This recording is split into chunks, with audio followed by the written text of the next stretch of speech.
UPSC mains एक बहुत ही difficult stage of the exam होता है, बहुत ही फिजिकली मेंटली टैक्सिंग स्टेज होता है। और जितने भी टूल्स और टेक्निक्स हम यूज कर सकते हैं इस पर्टिकुलर स्टेज को कॉन्कर करने के लिए, उनमें से एक टेक्निक होती है फ्रेमवर्क्स के बेसिस पे अपनी तैयारी को रखना, अपने आंसर राइटिंग के अंदर फ्रेमवर्क्स को इस्तेमाल करना। आज मैं आपको बताऊंगा कि फ्रेमवर्क्स को यूज करना है तो कैसे करना है। At the end of the video I will also show you a link जिसके थ्रू आप बहुत सारे फ्रेमवर्क्स डाउनलोड कर सकते हो। एक तरीके से आपको सैंपल डायरेक्शन मिलेगी कि फ्रेमवर्क्स कैसे इस्तेमाल करने हैं। तो बेसिकली फ्रेमवर्क होता क्या है? फ्रेमवर्क इज समथिंग जिससे आप अपने मेंस के आंसर के पॉइंट्स याद रख सकते हो, लेकिन it's way more than that, बहुत ज्यादा है, उससे कहीं ज्यादा है। मेरे हिसाब से मेरी यूपीएससी की जर्नी में मैं 2 बार मेंस क्लियर कर पाया, इंटरव्यू दे पाया, वो इसलिए क्योंकि मैंने फ्रेमवर्क्स का इस्तेमाल किया as 6 of these important points. 6 features जो मैंने सोचे कि मेरे लिए काम आए। सबसे पहले तो अनसर्टेनिटी बहुत ही होती है एग्जाम की, अननोन क्वेश्चंस आते हैं। अननोन क्वेश्चंस भी नहीं, मतलब एक तरीके से एक ही टॉपिक से मल्टीपल टाइप्स ऑफ क्वेश्चंस आते हैं और कई बार हमारे पास स्पेसिफिक आंसर नहीं होता है, लेकिन कुछ तो लिखना है, एटलीस्ट जेनेरिक आंसर तो लिखना है। इसलिए फ्रेमवर्क पहला एक हमारा मैकेनिज्म होता है। दूसरा मैकेनिज्म फ्रेमवर्क इसलिए याद आते रहते हैं, इंपॉर्टेंट है क्योंकि ये याद ज्यादा रहते हैं। तो अगर हम, जैसे आज मैं कुछ फ्रेमवर्क्स बताऊंगा, विमेनिस्ट फ्रेमवर्क या प्राइज्ड फ्रेमवर्क या रीजनलिज्म के लिए थंडर्ड फ्रेमवर्क, ऐसे फ्रेमवर्क से मुझे रीजनलिज्म के कॉजेस, ग्लोबलाइजेशन के इंपैक्ट्स, ये ज्यादा अच्छे से याद रहते हैं। तीसरा, ये कवरेज को ब्रॉड करते हैं क्योंकि इसी में आप मल्टीपल डायमेंशंस को ऑलरेडी रख सकते हो। कई स्टूडेंट्स मेरे पास आते हैं और कहते हैं कि सर हमारे जो आंसर्स है उसमें मल्टीपल डायमेंशंस नहीं आ पाते क्योंकि हम वही बार बार सोशल, इकोनॉमिक, पॉलिटिकल सोचते हैं। लेकिन अगर आप पहले से तैयार करके डायमेंशंस तैयार करके अपने फ्रेमवर्क में फिट करोगे तो वो मल्टी डायमेंशनल ऑटोमेटिकली हो जाएगा। रीयूजेबिलिटी और रिपीटेबिलिटी, जैसे मैं आपको एक फ्रेमवर्क दिखाऊंगा जो किसी भी डिजास्टर के आंसर में इस्तेमाल किया जा सकता है। It can be used in answer to any disaster management question और a way forward to any disaster management question, चाहे वो सुनामी हो, अर्थक्वेक हो, लैंडस्लाइड हो, ग्लेशियर लेक आउटबर्स्ट फ्लड्स हो, अर्बन फ्लड्स हो, ड्रॉट हो, कुछ भी हो। नोट्स की एनहांसमेंट होती है, आपके नोट्स बेटर आप रिवाइज कर पाते हो और आपके आंसर्स में प्रेजेंटेशन इंप्रूव होती है। बहुत सारी चीजें जो है ऐसे फ्रेमवर्क्स आपके लिए कर सकते हैं। मैं आपको डेमोन्स्ट्रेट करने की कोशिश करूंगा। एक जो फ्रेमवर्क मैंने बनाया है वो है womanist framework. I will try to zoom the screen and I will try to show you this framework like this. Womanist framework मैंने बनाया है for globalisation and its impact on women.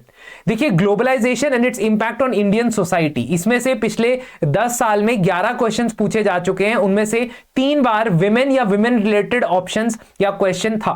तो विमेन के ऊपर ग्लोबलाइजेशन का क्या impact पड़ता है उसको विमेनिस्ट फ्रेमवर्क से याद किया जा सकता है, जिसमें W से वर्कफोर्स के अंदर पार्टिसिपेशन में विमेन पे क्या असर पड़ता है, O से अपॉर्चुनिटीज ऑफ लीडरशिप महिलाओं को मिलती है, M से माइग्रेशन और मोबिलिटी किस तरीके से आती है, E से एजुकेशन और अवेयरनेस स्टेम फील्ड्स में और ग्लोबल मूवमेंट्स के अंदर, मीटू मूवमेंट्स के अंदर अवेयरनेस ज्यादा आती है विमेन के रिलेटेड।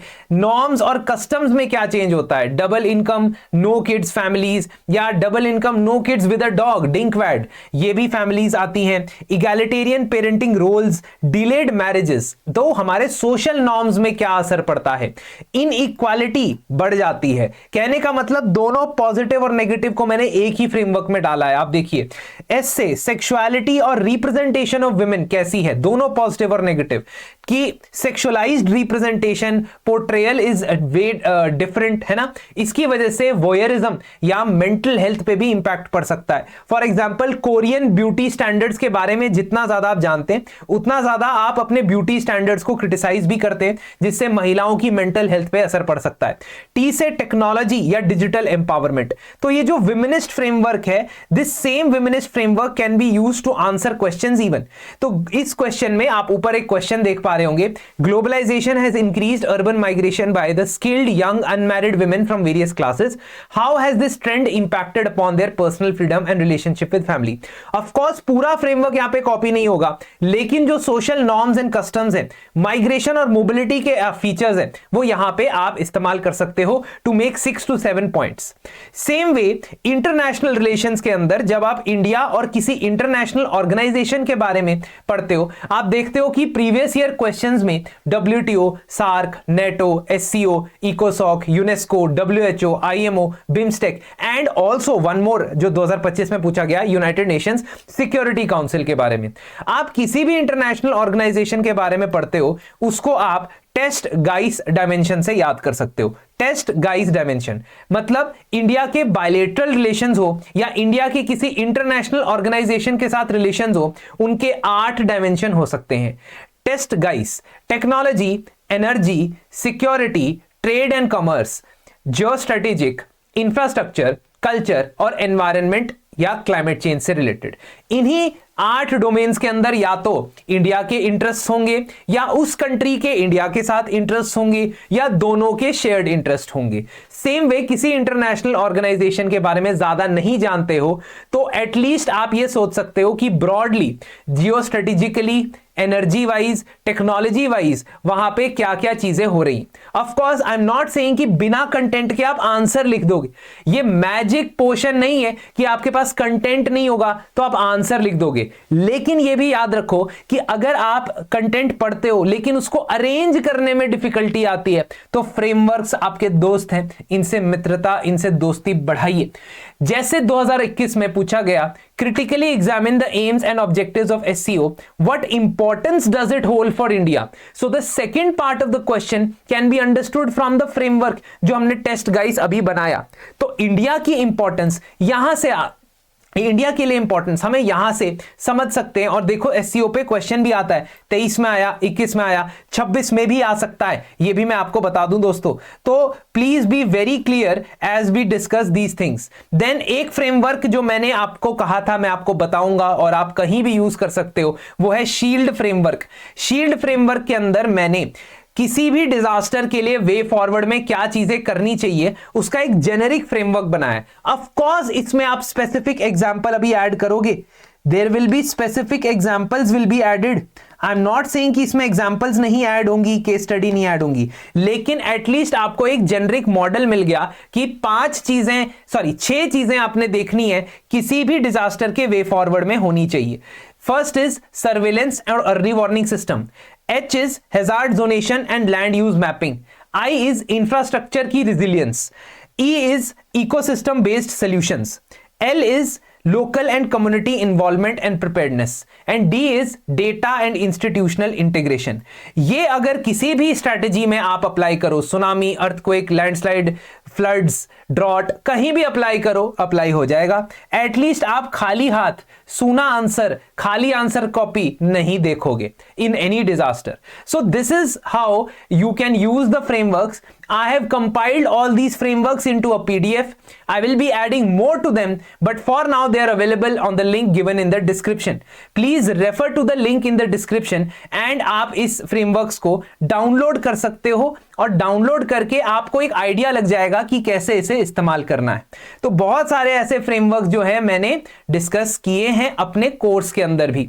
ये कोर्स में मैं और भी नए नए फ्रेमवर्क्स बना रहा हूं और स्टूडेंट्स को अप्लाई करके लाइव आंसर राइटिंग सेशंस के थ्रू उनसे डिस्कस कर रहा हूं। So you can even look for this particular course on our website. On the YouTube we are regularly interacting with you guys for any topic that you feel कि mains की preparation में आपको ऐसा लग रहा है कि किसी पर्टिकुलर टॉपिक में इशू है, कंसर्न है, तो आप जरूर हमें कमेंट सेक्शन में बताइए। ठीक है, जैसे ये एक और मैं आपको बताना चाहूंगा, ये इरिगेशन के लिए मैं फ्रेमवर्क बनाया है। इरिगेशन के लिए आप हमेशा जब भी डिस्कस करोगे, क्योंकि इरिगेशन GS3 में भी पूछा जाता है, GS1 में भी पूछा जाता है। ठीक है, GS3 में भी इंपॉर्टेंट है, GS1 में भी इंपॉर्टेंट है वाटर रिसोर्स के तौर पे। तो इरिगेशन की थीम को जब आप तैयार करोगे, अब इससे मैं आपको बता रहा हूं कि नोट्स आपके कैसे होने चाहिए। This is more about how note making should be. ठीक है, इरिगेशन की फील्ड में वाटर यूज एफिशिएंसी के ऊपर फोकस होना चाहिए, एक्सेसिबिलिटी ऑफ इरिगेशन टेक्नोलॉजी होना चाहिए, नई टेक्नोलॉजी क्या है इसके 2-3 क्या एग्जाम्पल है ये आपके सामने होनी चाहिए, एनवायरमेंटली सस्टेनेबल है आपका इरिगेशन मेथड या नहीं है, और कितनी रिसर्च और कितने रिफॉर्म्स हो रहे हैं। ये एक ऐसा फ्रेमवर्क है जो सिर्फ आंसर्स के अंदर नहीं यूज हो सकता है, ये आपके नोट्स के अंदर भी यूज हो सकता है। इसीलिए मैं कहता हूं कि नोट मेकिंग और आंसर राइटिंग एक इंटीग्रेटेड प्रोसेस है। They are not exactly the same but each is dependent on the other.